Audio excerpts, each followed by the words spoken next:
ರಾಯಚೂರು ಜಿಲ್ಲೆ ವಕ್ರಾಣಿ ಗ್ರಾಮದ ದಲಿತ ಯುವತಿ ಅಶ್ವಿನಿಯನ್ನು ಅತ್ಯಾಚಾರ ಮಾಡಿ ಕೊಲೆಗೈದಿರುವ ಆರೋಪಿಯನ್ನು ಕೂಡಲೇ ಬಂಧಿಸಿ ಗಲ್ಲಿಗೇರಿಸಬೇಕು ಹಾಗೂ ಮೃತರ ಕುಟುಂಬಕ್ಕೆ ರಾಜ್ಯ ಸರ್ಕಾರದಿಂದ ಸೂಕ್ತ ಪರಿಹಾರ ಮತ್ತು ರಕ್ಷಣೆ ನೀಡಬೇಕು ಮತ್ತು ದೆಹಲಿಯ ನಿರ್ಭಯ ಕಾಯ್ದೆಯ ರೀತಿಯಲ್ಲಿ ರಾಜ್ಯದಲ್ಲಿ ಅತ್ಯಾಚಾರಿಗಳಿಗೆ ಕಠಿಣ ರೀತಿಯ ಕಾನೂನು ಜಾರಿಗೆ ತರಬೇಕು ಮತ್ತು ರಾಜ್ಯದಲ್ಲಿ ಮಹಿಳೆಯರಿಗೆ ಭದ್ರತೆಗಾಗಿ ಪ್ರತಿ ತಾಲೂಕಿಗೆ ಒಂದು ಮಹಿಳಾ ಪೊಲೀಸ್ ಠಾಣೆಯನ್ನು ನಿರ್ಮಿಸಬೇಕು ಎಂದು ರಾಜ್ಯ ಸರ್ಕಾರವನ್ನು ಒತ್ತಾಯಿಸಿ ಇಂದು ಕರ್ನಾಟಕ ದಲಿತ ಹಿಂದುಳಿದ ಕ್ರೈಸ್ತ ಧಾರ್ಮಿಕ ಅಲ್ಪಸಂಖ್ಯಾತರ ಒಕ್ಕೂಟದ ಪದಾಧಿಕಾರಿಗಳು ಆನೇಕಲ್ ಉಪವಿಭಾಗದ ಡಿವೈಎಸ್ಪಿ ಗೋಪಾಲ್ ನಾಯಕ್ ರವರ ಮೂಲಕ ರಾಜ್ಯ ಗೃಹ ಇಲಾಖೆಗೆ ಮನವಿ ಪತ್ರ ಸಲ್ಲಿಸಿದರು.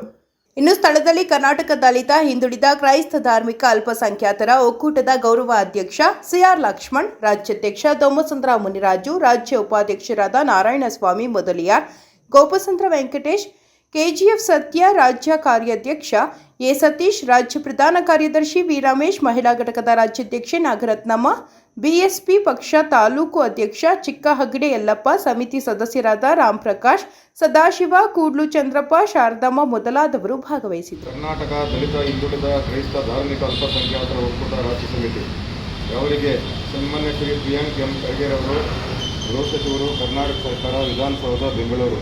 ವಿಷಯ: ರಾಯಚೂರು ಜಿಲ್ಲೆ ವಕ್ರಾಣಿ ಗ್ರಾಮದ ದಲಿತ ಯುವತಿ ಅಶ್ವಿನಿ ಬೆಳಗಿನ ಜಾವ ಬಯಲು ಬಹಿರ್ದೆಸೆಗೆ ತೆರಳಿದಂಥ ಸಮಯದಲ್ಲಿ ಆ ಗ್ರಾಮದ ಕೆಲವು ಕಾಮಾಂಧ ಕಿಡಿಗೇಡಿಗಳು ಆಕೆಯನ್ನು ಬಲವಂತವಾಗಿ ಅತ್ಯಾಚಾರವೆಸಗಿ ಕೊಲೆ ಮಾಡಿ ಆಕೆಯ ದೇಹವನ್ನು ನೀರಿನ ಬಾವಿಯಲ್ಲಿ ಹಾಕಿರುವಂತಹ ಘಟನೆ ಇಡೀ ನಾಗರಿಕ ಸಮಾಜ ತಲೆ ತಗ್ಗಿಸುವಂತಹ ಘಟನೆಯಾಗಿದ್ದು, ರಾಜ್ಯದಲ್ಲಿ ಈ ರೀತಿಯಾದ ಅಹಿತಕರ ಘಟನೆಗಳು ಪದೇ ಪದೇ ಮರುಕಳಿಸುತ್ತಿದ್ದು ಮಹಿಳೆಯರಿಗೆ, ದಲಿತರಿಗೆ, ರೈತರಿಗೆ ರಕ್ಷಣೆ ಇಲ್ಲದಂತಾಗಿದೆ.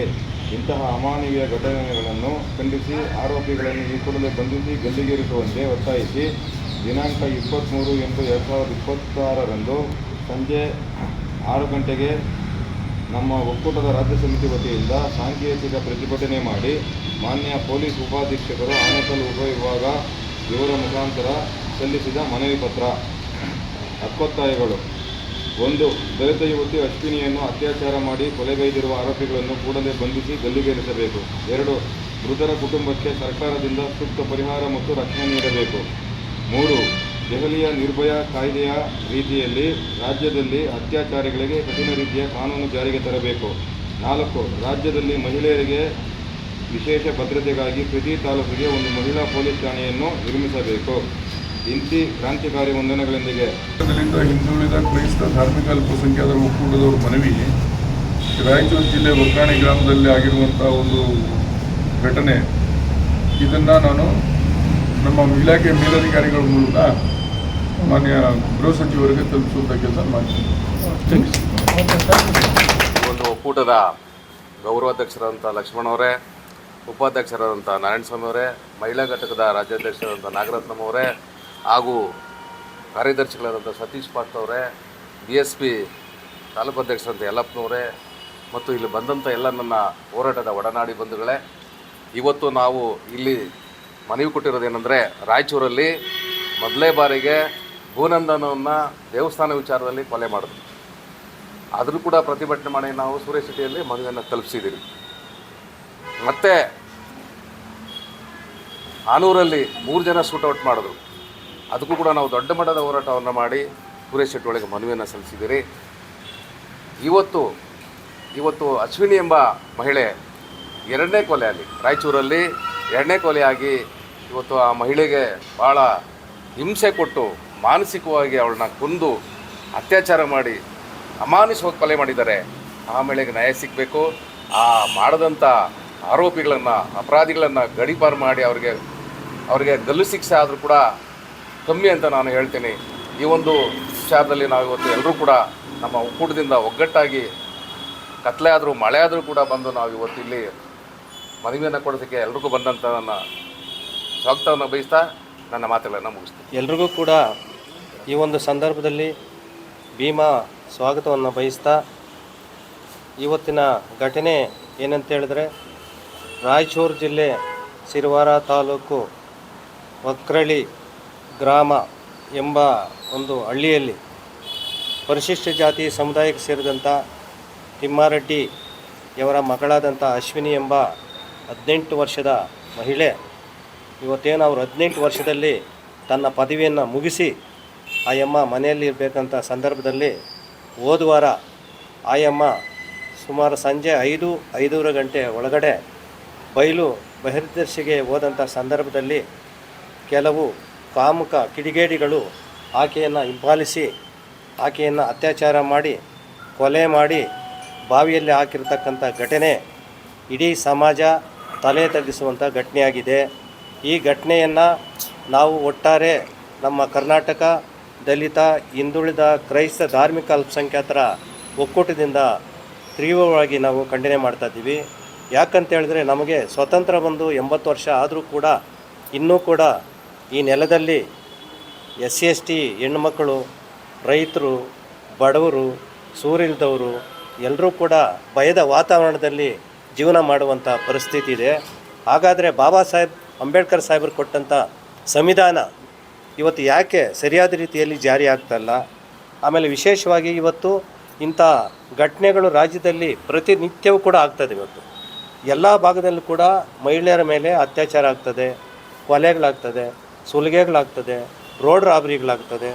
ಇಷ್ಟಿದ್ರೂ ಕೂಡ ಈ ರಾಜ್ಯದಲ್ಲಿ ನಮ್ಮನ್ನು ಆಳುವಂಥ ಸರ್ಕಾರ ಇವತ್ತು ಬದುಕಿದೆಯೋ ಇಲ್ಲವಂತ ಒಂದು ಅನುಮಾನ ಬಂದಿದೆ. ಯಾಕಂದರೆ ಹೇಳಿದ್ರೆ ನಾಚಿಕೆ ಆಗಬೇಕು ಅವ್ರಿಗೆ. ಇದುವರೆಗೂ ಕೂಡ ಇಂಥ ಘಟನೆಗಳಾದರೂ ಕೂಡ ಅವರು ತಪ್ಪಿತಸ್ಥರನ್ನು ಪತ್ತೆ ಹಚ್ಚಿ ಅವ್ರಿಗೆ ಕಾನೂನು ಚೌಕಟ್ಟಿನಲ್ಲಿ ಯಾವೊಂದು ಕ್ರಮ ತಗೋಬೇಕು ಅನ್ನೋದ್ರ ಬಗ್ಗೆ ಅವರು ಇದುವರೆಗೂ ಕೂಡ ಮನಸ್ಸು ಮಾಡಿಲ್ಲ. ಹಾಗಾದರೆ ಈ ಭೂಮಿ ಮೇಲೆ ಹುಟ್ಟಿದಂಥ SC ಅನ್ನೋ ಕಾರಣಕ್ಕೆ ಎಲ್ಲ ಹೆಣ್ಣುಮಕ್ಕಳು, ರೈತರು ಎಲ್ರಿಗೂ ಕೂಡ ಈ ಥರ ನಿರಂತರವಾಗಿ ಟಾರ್ಚರ್ ಮಾಡ್ತಾ ಇರೋದು ಖಂಡನೀಯ.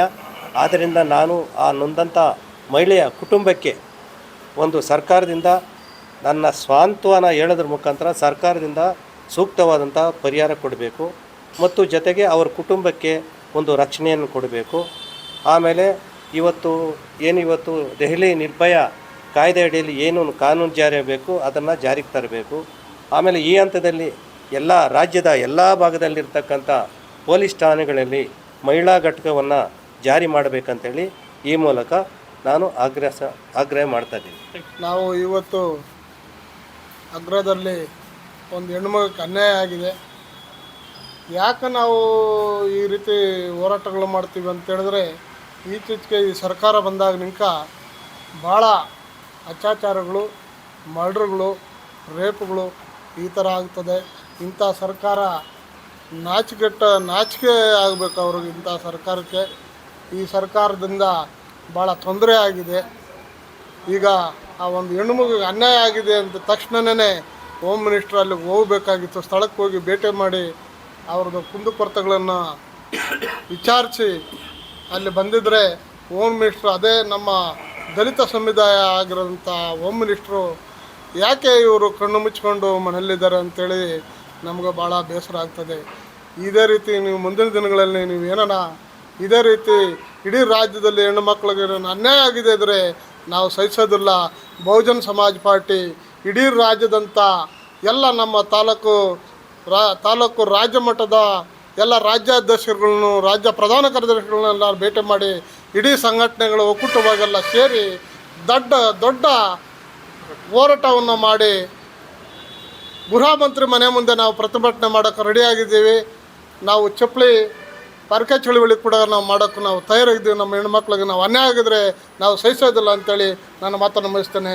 ಜೈ ಭೀಮ್, ಜೈ ಭಾರತ್. ಜೈ ಭೀಮ್. ಈ ಒಕ್ಕೂಟದಲ್ಲಿ ಹೊಸದಾಗೆ ಇವರು ರಚನೆ ಮಾಡಿ ನಮ್ಮ ನಾನ್ಗಟ್ ಲಕ್ಷ್ಮಣ್ಣು, ನಮ್ಮ ಮುನ್ರಾಜ್ ಅವರು, ನಮ್ಮ ವೆಂಕಟೇಶ್ ಅವರು, ರಮೇಶ್ ಅವರೆಲ್ಲ ನನಗೆ ನಮ್ಮ ಜೊತೆಯಲ್ಲಿ ಇರಬೇಕಂದ್ರು. ಅದಕ್ಕೆ ನಾನು ಈ ಸಂಘಟನೆಯಲ್ಲಿ ನನ್ನ ಉಪಾಧ್ಯಕ್ಷರು ಮಾಡಿದ್ದಾರೆ. ಅದರಿಂದ ನಾನು ಹೆಚ್ಚಾಗಿ ಇವರೆಲ್ಲ ಮಾತಾಡಿದ್ದಾರೆ. ನಾನು ಏನು ಹೇಳೋದಂದರೆ, ಈ ಥರ ಘಟನೆಗಳಾಗ್ತಾಯಿದ್ರೆ ಒಂದು ಹೆಣ್ಮಗುಗೆ ಇವತ್ತು ರಕ್ಷಣೆ ಇಲ್ಲ ಅಂದರೆ ಗಂಡಸ್ರಿಗೂ ರಕ್ಷಣೆ ಇಲ್ಲ. ಆ ಥರ ಆಗೋಗ್ಬಿಟ್ಟಿದೆ ಪ್ರಪಂಚದಲ್ಲಿ. ಅದಕ್ಕೆ ಇವಾಗ ನಾವೇನು ಹೇಳೋದಂದರೆ, ನಮ್ಮ ಹೋಮ್ ಮಿನಿಸ್ಟ್ರು ಪ್ರಿಯಾಂಕಾ ಖರ್ಗೆ ಅವರು ಭಾರಿ ಬುದ್ಧಿವಂತರು, ಅವ್ರಿಗೆ ವಿಚಾರ ಇದೆ, ಆಮೇಲೆ ನಾಲೆಡ್ಜ್ ಇದೆ. ಅವ್ರು ಏನಾದ್ರೂ ಕ್ರಮ ತಗೊಂಡ್ರೆ ಅದು ಅನುಕೂಲ ಆಗುತ್ತೆ. ಆಮೇಲೆ ಇವಾಗ 3 ಜನ ಮೊನ್ನೆ ಶೂಟೌಟ್ ಮಾಡಿದ್ದಾರೆ ಫಾರೆಸ್ಟಲ್ಲಿ. ಅವ್ರಿಗೆ ಕುಟುಂಬಕ್ಕೆ ಪರಿಹಾರ ಕೊಡಬೇಕು, ಆಮೇಲೆ ಅವ್ರು ರಕ್ಷಣೆ ಕೊಡಬೇಕು. ಅವ್ರ ಮನೆಯವ್ರಿಗೆ ಯಾರಿಗಾನೊಬ್ರಿಗೆ ಉದ್ಯೋಗ ಕೊಡಬೇಕು ಸರ್ಕಾರದಿಂದ. ಆಮೇಲೆ ನಮ್ಮ ರಾಮಲಿಂಗಾರೆಡ್ಡಿ ಅವ್ರ ಮೇಲೆ ನಮ್ಗೆ ವಿಶ್ವಾಸ ಇದೆ, ಅವ್ರು ಮಾಡ್ತಾರೆ. ಅವರು ತಂದೆ ಸಮಾನ, ಅವರು ಮಾಡೇ ಮಾಡ್ತಾರೆ ಅಂತ ನಮ್ಗೆ ವಿಶ್ವಾಸ ಇದೆ.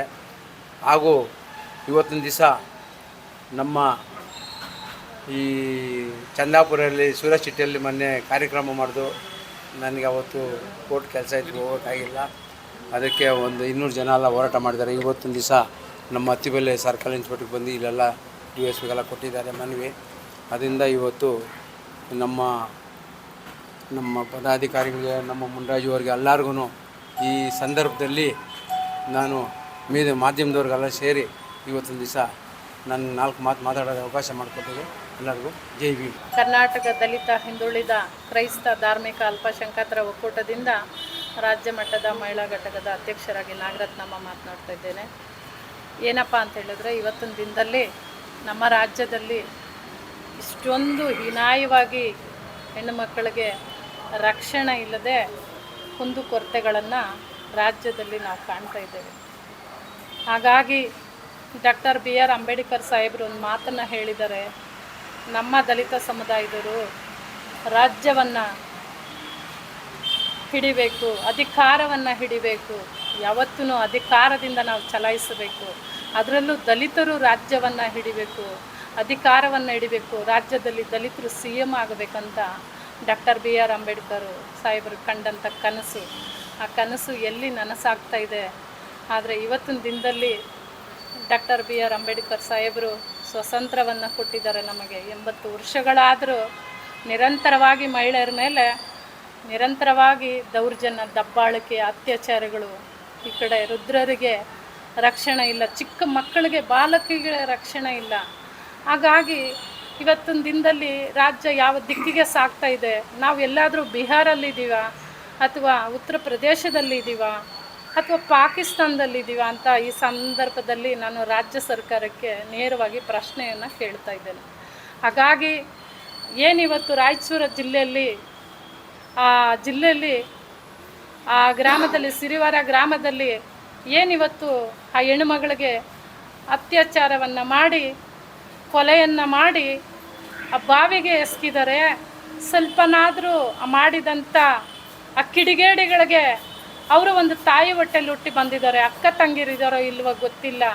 ಆದರೆ ಇವತ್ತಿನ ದಿನದಲ್ಲಿ ಆ ರೀತಿ ಮಾಡೋದಕ್ಕೆ ಆ ಕಿಡಿಗೇಡಿಗಳು ನೇರವಾಗಿ ನಮ್ಮ ಸರ್ಕಾರನೇ ಹೊಣೆ ಆಗ್ತಾಯಿದೆ. ಯಾಕೆಪ್ಪ ಅಂತ ಹೇಳಿದ್ರೆ, ಪೊಲೀಸ್ ಇಲಾಖೆ ಅಷ್ಟು ಶಿಸ್ತುಬದ್ಧವಾಗಿ ಕೆಲಸ ಮಾಡ್ತಾಯಿದೆ ಅಂತ ಗೊತ್ತಾಗ್ತಾ ಇದೆ ರಾಜ್ಯದ ನಾಡಿನ ಜನತೆಗೆ. ಹಾಗಾಗಿ ನಮ್ಮ ಒಂದು ಪ್ರಿಯಾಂಕಾ ಖರ್ಗೆ ಸಾಹೇಬರು ರಾಜ್ಯದಲ್ಲಿ ಅವರು ಪೊಲೀಸ್ ಇಲಾಖೆ ಗೃಹ ಮಂತ್ರಿಗಳಾಗಿರೋದಕ್ಕೆ ನಮಗೆ ಖುಷಿ ಇದೆ, ಹೆಮ್ಮೆ ಇದೆ.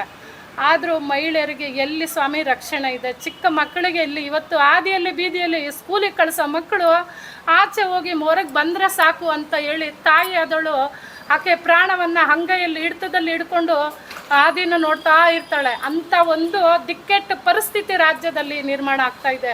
ಹಾಗಾಗಿ ಪೊಲೀಸ್ ಇಲಾಖೆ ಎಚ್ಚರಿಸ್ಕೊಬೇಕು, ಹೆಣ್ಣು ಮಕ್ಕಳಿಗೆ ರಕ್ಷಣೆ ಕೊಡಬೇಕು.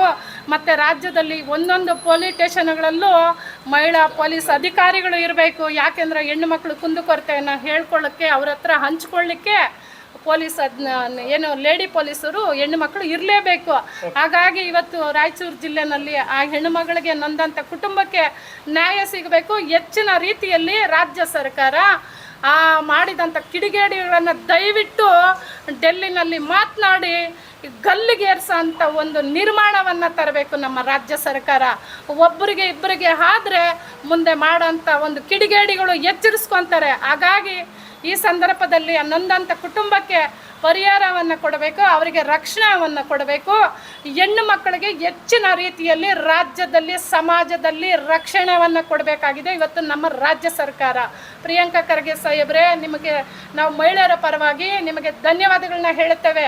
ಪೊಲೀಸ್ ಇಲಾಖೆಗೆ ನೀವು ಖಡಕ್ಕಾಗಿ ಶಿಸ್ತನ್ನು ಕೊಟ್ಟಿಲ್ಲ ಅಂದರೆ, ಅಧಿಕಾರವನ್ನು ಕೊಟ್ಟಿಲ್ಲ ಅಂದರೆ, ಗಲ್ಲಿಗೇರಿಸೋ ಅಧಿಕಾರವನ್ನು ಕೊಟ್ಟಿಲ್ಲ ಅಂದರೆ, ಮುಂದಿನ ದಿನಗಳಲ್ಲಿ ಮಹಿಳೆಯರಿಗೆ ರಕ್ಷಣೆ ಇಲ್ಲದಾಗೆ ಹಳ್ಳಿ ಹಳ್ಳಿಯಲ್ಲೂ, ಬೀದಿ ಬೀದಿಯಲ್ಲೂ, ಗಲ್ಲಿನಲ್ಲೂ ಹೆಣ್ಣು ಮಕ್ಕಳು ಅತ್ಯಾಚಾರ ಆಗೋದು ನಿರಂತರವಾಗಿ ಸಾಗ್ತಾ ಇದೆ. ಈ ಸಂದರ್ಭದಲ್ಲಿ ನಾನು ಹೇಳಲಿಕ್ಕೆ ಇಷ್ಟಪಡ್ತೇನೆ. ಹಾಗಾಗಿ ಅವರಿಗೆ ಒಳ್ಳೆ ನ್ಯಾಯವನ್ನು ಒದಗಿಸ್ಕೊಡಿ, ಮುಂದೆ ಆಗೋರು ಕೂಡ ಎಚ್ಚರಿಸ್ಕೊಬೇಕಂತೇಳಿ ಈ ಸಂದರ್ಭದಲ್ಲಿ ಹೇಳಲಿಕ್ಕೆ ನಾನು ಬಯಸ್ತಾ ಇದ್ದೇನೆ. ಎಲ್ಲ ನನ್ನ ರಾಜ್ಯ ಸಮಿತಿ ಸದಸ್ಯರಿಗೂ ಬಂದಿರೋಂಥ ನನ್ನ ಮಹಿಳಾ ಸಹೋದರಿಗಳಿಗೂ ನಾನು ಭೀಮಾ ಧನ್ಯವಾದಗಳನ್ನ ಹೇಳೋಕ್ಕೆ ಇಷ್ಟಪಡ್ತೀನಿ. ಸಾಂಕೇತಿಕವಾಗಿ ನಮ್ಮ DYSP ಎತ್ತಬೇಲಿಯವರ ವೃತ್ತದಲ್ಲಿ ಒಂದು ಮನವಿಯನ್ನು ಕೊಡಲಿಕ್ಕೆ ಬಂದಿದ್ದೇವೆ. ಏನಪ್ಪ ಮನವಿ ಅಂದರೆ, ಸ್ವತಂತ್ರ ಬಂದು 80 ವರ್ಷ ಆಗೈತೆ. ಇವತ್ತು ಶೌಚಾಲಯಗಳಿಲ್ಲದಂಥ ಗ್ರಾಮಗಳು, ಇವತ್ತು ಹೆಣ್ಣು ಮಕ್ಕಳು ಬಯಲು ಪ್ರದೇಶಗಳಿಗೆ ಹೋದಾಗ ಕೆಲವು ಕಿಡಿಗೇಡಿಗಳು ಅವ್ರ ಮೇಲೆ ಅತ್ಯಾಚಾರ ನಡೆಸಿರುವಂಥದ್ದು ಈಗಾಗಲೇ ಮಾಧ್ಯಮಗಳಲ್ಲಿ ಪ್ರಸಾರ ಆಗಿದೆ. ನನ್ನ 70-80 ವರ್ಷ ಆದರೂ ಸ್ವತಂತ್ರ ಬಂದು ಇದುವರೆಗೂ ಒಂದು ಮೂಲಭೂತ ಸೌಲಭ್ಯಗಳು, ನಿಜವಾದ ಸಿಗಬೇಕಾದ ಮೂಲಭೂತ ಸೌಲಭ್ಯಗಳು ಸಿಗ್ತಾ ಇಲ್ಲ ಅಂದರೆ ಇದರ ಹಿನ್ನೆಲೆಗಳು ಯಾಕೆ ನಮ್ಮನ್ನು ಆಳುವಂಥ ವರ್ಗಗಳು ಇದರ ಒಂದು ಮೂಲ ಏನು ಜನಗಳಿಗೆ ಯಾವ ರೀತಿಯಲ್ಲಿ ಅನುಕೂಲ ಮಾಡಿಕೊಡ್ತಾರೋ ನಾವು ಅರ್ಥ ಮಾಡ್ಕೊಳ್ಬೇಕಾಗ್ತದೆ. ಇನ್ನೂ ರಾಯಚೂರು ಜಿಲ್ಲೆಯಲ್ಲಿ ರಕ್ತನೇ ಇನ್ನೂ ಆ ಎಪ್ಪುಕಟ್ಟಿರೋ ರಕ್ತ ಆರಲಿಲ್ಲ. ಅದರ ನಂತರ ಈ ಕೂಡಲೇ ಒಂದು ಹೆಣ್ಣುಮಗಳನ್ನು, ಅಶ್ವಿನಿ ಎಂಬ ಹೆಣ್ಣುಮಗಳನ್ನ ರೇಪ್ ಮಾಡಿ ಅದನ್ನು ಕೊಲೆ ಮಾಡಿ ಬಾವಿನಲ್ಲಿ ಹಾಕಿರುವಂಥದ್ದು ಇದು ನಾಗರಿಕ ಸಮಾಜ ತಲೆ ತಗ್ಗಿಸುವಂಥ ವಿಷಯ ಆಗಿದೆ. ಇವತ್ತು ನಾವು ಗೃಹ ಮಂತ್ರಿಗಳಿಗೆ, ಇವತ್ತು ಸರ್ಕಾರಗಳಲ್ಲಿ ಇವತ್ತು ಯಾಕೆ ಈ ರೀತಿ ಆಗ್ತಾಯಿದೆ ಅಂದರೆ, ಇವತ್ತು ನಮ್ಮ ಹಣದಲ್ಲಿ ಏನು SC ST ಏನು ಹಣ ಇತ್ತು 40,000 ಕೋಟಿನ ಇವತ್ತು ಬೇರೆ ಬೇರೆ ಇಲಾಖೆಗಳಿಗೆ, ಅಂದರೆ ಈ ಗ್ಯಾರಂಟಿ ಕಾರ್ಡ್ಗಳಿಗೇನು ಗೃಹಲಕ್ಷ್ಮಿಯಿಂದ ಬಳಸ್ಕೊಂಡು ಇವತ್ತು ನಿಜವಾಗಿ ಸಿಕ್ಕಬೇಕಾಗಿದ್ದ ಸೌಲಭ್ಯಗಳನ್ನು ಹೆಣ್ಣು ಮಕ್ಕಳಿಗೆ ಸಿಗ್ತಾಯಿಲ್ಲ. ಇವತ್ತು SC ST ಹಣವನ್ನು SC ಸಮುದಾಯಗಳಲ್ಲಿ ಮತ್ತು ಅವರ ಮನೆಗಳಲ್ಲಿ ಮತ್ತು ಏನೋ ಅವರ ಒಂದು ಅಭಿವೃದ್ಧಿ ಕಾರ್ಯಗಳಿಗಾಗಿ, ಶೌಚಾಲಯ ಕಾರ್ಯಗಳಿಗಾಗಿ ಉಪಯೋಗಿಸಬೇಕು ಅಂತ ಇಟ್ಟಿರೋ ಹಣನ ಇವತ್ತು ಗ್ಯಾರಂಟಿಗಳಿಗಾಗಿ ಉಪಯೋಗಿಸಿರುವಂಥ ವಿಚಾರಗಳು ಇವತ್ತು ತುಂಬ ನೋವಿನ ವಿಷಯ ಆಗಿದೆ.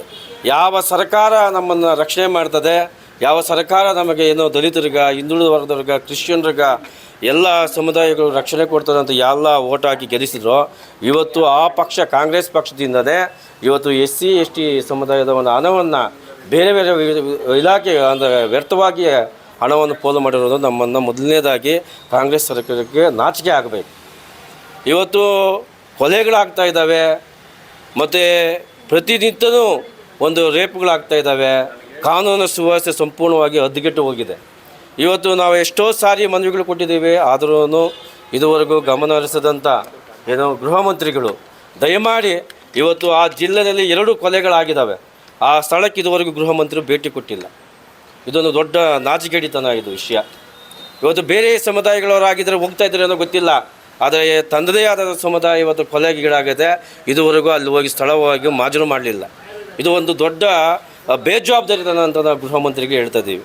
ಇವಾಗಲಾದರೂ ನೀವು ಆ ಕೊಲೆಗೆ ತುತ್ತಾಗಿರುವ ಕುಟುಂಬಗಳನ್ನ ಸಾಂತ್ವನ ಹೇಳಿ ಆ ಕುಟುಂಬಕ್ಕೆ ರಕ್ಷಣೆ ಕೊಡಬೇಕು, ಮತ್ತು ಆ ಕುಟುಂಬನ ಭೇಟಿ ಮಾಡಬೇಕು.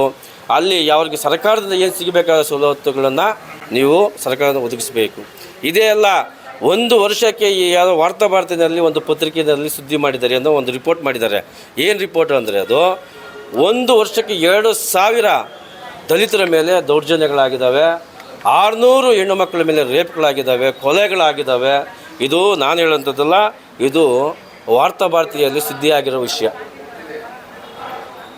ಇವತ್ತು ಯಾವ ನಮ್ಮನ್ನು ಆಳುವಂಥ ವರ್ಗ, ನಮಗೆ ರಕ್ಷಣೆ ಕೊಡಬೇಕಾದಂಥ ಸರ್ಕಾರಗಳು ಇವತ್ತು ನಮ್ಮ ಹಣಗಳನ್ನು ಲೂಟಿ ಮಾಡಿ ಬೇರೆ ಬೇರೆ ವಿಚಾರಗಳಿಗೆ ಆ ಹಣಗಳನ್ನು ಪೋಲು ಮಾಡಿ ಇವತ್ತು ನಮಗೆ ಸಿಗಬೇಕಾದ ಮೂಲಭೂತ ಸೌಕರ್ಯಗಳು ವಂಚನೆ ಮಾಡಿರುವಂಥ ಈ ಕಾಂಗ್ರೆಸ್ ಸರ್ಕಾರ, ನಾವು ಒಂದು ನಾಚಿಕೆ ಆಗಬೇಕು ಕಾಂಗ್ರೆಸ್ ಸರ್ಕಾರಕ್ಕೆ. ಇದೇ ರೀತಿ ಮುಂದುವರೆದರೆ ಬರುವಂಥ ದಿನಗಳಲ್ಲಿ ಎಲ್ಲ ನಾವೇನು ಇವತ್ತು ಈ ರಕ್ಷಣೆ ಕೊಡ್ತಿದೆ ಅಂತ ಹೇಳಿದಂಥ ಕಾಂಗ್ರೆಸ್ ಸರ್ಕಾರ ಏನು ದಲಿತರಿಗೆ ರಕ್ಷಣೆ ಕೊಡ್ತೀವಿ, ಮುಸ್ಲಿಮಿಗೆ ರಕ್ಷಣೆ ಕೊಡ್ತೀವಿ, ಹಿಂದುಳಿದ ವರ್ಗದವ್ರಿಗೆ ರಕ್ಷಣೆ ಕೊಡ್ತೀವಿ, ಕ್ರಿಶ್ಚಿಯನ್ರಿಗೆ ರಕ್ಷಣೆ ಕೊಡ್ತೀವಿ ಅಂತ ಹೇಳಿ ಬಂದಂಥ ಸರ್ಕಾರ ಇವತ್ತು ನಮ್ಮನ್ನು ಸುಲಿಗೆ ಮಾಡಿ ನಮ್ಮನ್ನು ಗುಂಡಿಕ್ಕಿ ಕೊಲ್ಲುವಂಥ ಸರ್ಕಾರವಾಗಿ ಬದಲಾವಣೆ ಆಗ್ತಾ ಇದ್ದಾವೆ. ಇವತ್ತು ನಮ್ಮ ಹಣವನ್ನು 40,000 ಕೋಟಿಯನ್ನು ಯಾರ್ಯಾರು ಲೂಟಿ ಮಾಡಿದಾರೋ ಅವರ ಮೇಲೆಲ್ಲ ತನಿಖೆ ಆಗಬೇಕು, SIT ರಚನೆ ಆಗಬೇಕು.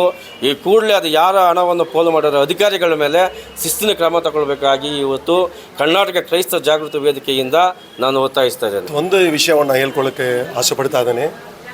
ಆ್ಯಕ್ಚುಲಿ ಮಹಿಳೆಯರ ಮೇಲೆ, ಚಿಕ್ಕ ಹುಡುಗಿಯರ ಮೇಲೆ ನಡೆಯುವ ಘಟನೆಗಳಿಗೆ ತಮಿಳುನಾಡಲ್ಲಿ 1-2 ದಿವಸ ಮುಂದೆ ಅಬ್ರಹಾಂ ಅಂತೇಳಿ ಒಬ್ಬರ ಮೇಲೆ ಅವರಿಗೆ ಭಯಂಕರವಾದ ಮರಣ ಶಿಕ್ಷೆ ಕೊಟ್ಟಿದ್ದಾರೆ.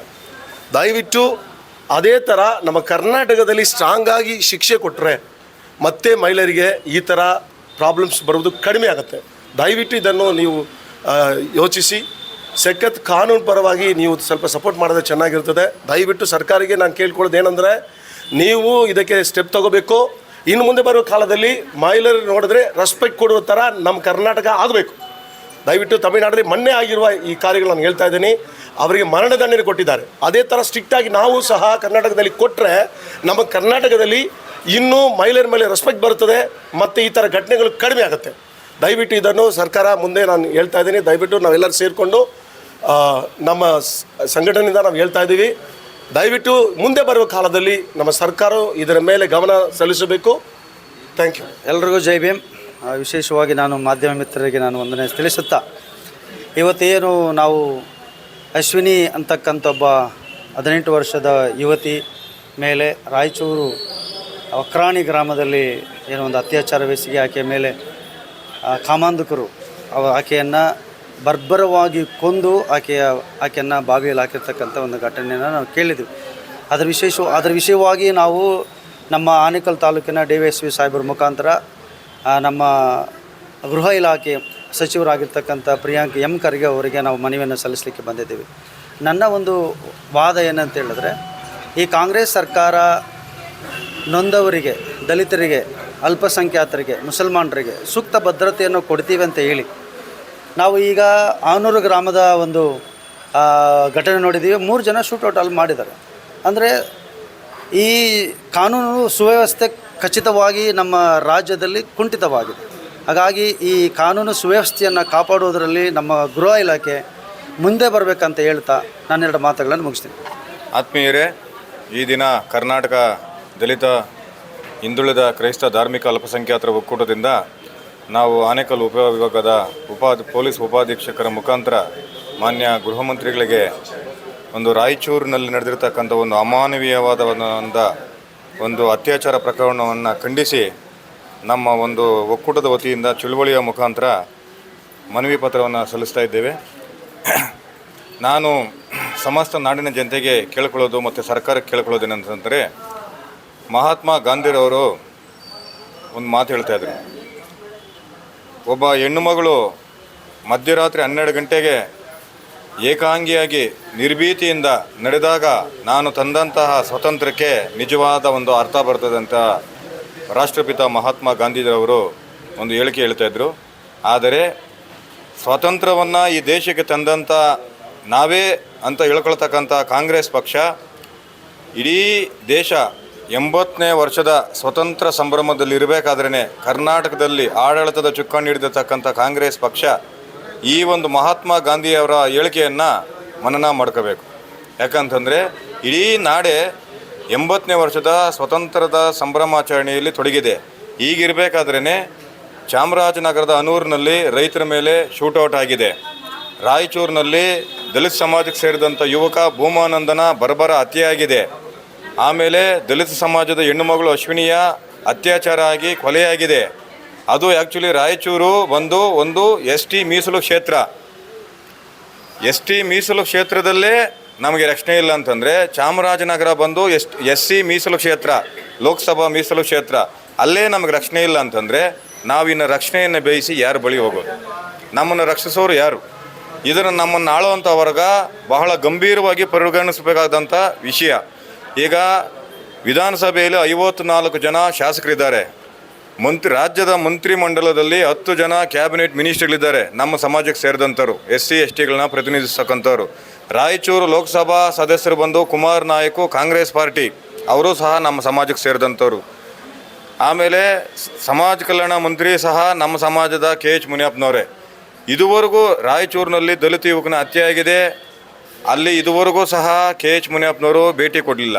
ಗೃಹ ಮಂತ್ರಿಗಳು ನಮ್ಮ ಸಮಾಜದವರು, ಅವರು ಭೇಟಿ ಕೊಡಲಿಲ್ಲ. ನೊಂದಂಥವ್ರಿಗೆ ಸಾಂತ್ವನ ಹೇಳಲಿಲ್ಲ. ಅವರು ಯಾರು ಕಿಡಿಗೇಡಿಗಳಿದ್ದಾರೆ ಅವ್ರ ವಿರುದ್ಧ ಕಠಿಣ ಕ್ರಮ ಜರುಗಿಸಲಿಲ್ಲ. ಮತ್ತು ರಾಯಚೂರಿನ ಉಸ್ತುವಾರಿ ಮಂತ್ರಿಗಳು ಅಜಯ್ ಸಿಂಗ್ರವರು, ಅವರೂ ಸಹ ಭೇಟಿ ಕೊಡಲಿಲ್ಲ. ಸಮಾಜ ಕಲ್ಯಾಣ ಇಲಾಖೆ ಅಧಿಕಾರಿಗಳು ಯಾರೂ ಸಹ ಭೇಟಿ ಕೊಡಲಿಲ್ಲ. ಹಿಂಗಾದರೆ ನಮ್ಮಗಳ ಪರಿಸ್ಥಿತಿ ಹೆಂಗೆ? ನಾವು ನ್ಯಾಯವನ್ನು ಅರಸಿ ಯಾರ ಬಳಿ ಹೋಗಬೇಕು? ಇದಕ್ಕೆ ಸರ್ಕಾರ ಗಂಭೀರವಾಗಿ ಪರಿಗಣಿಸಿ ನಮಗೆ ನ್ಯಾಯ ದೊರಕಿಸ್ಕೊಡುವಂಥ ಕೆಲಸ ಮಾಡಬೇಕು. ಒಂದು ವೇಳೆ ಇದೇ ರೀತಿ ನಮ್ಮ ಮೇಲೆ ಪದೇ ಪದೇ ದೌರ್ಜನ್ಯ ದಬ್ಬಾಳಿಕೆಗಳು ನಡೀತಾ ಇದ್ದರೆ ನಾವು ಕೆಲವೇ ದಿನಗಳಲ್ಲಿ ವಿಧಾನಸೌಧವನ್ನು ಮುತ್ತಿಗೆ ಹಾಕುವಂಥ ಕೆಲಸವನ್ನು ಮಾಡ್ತೇವೆ.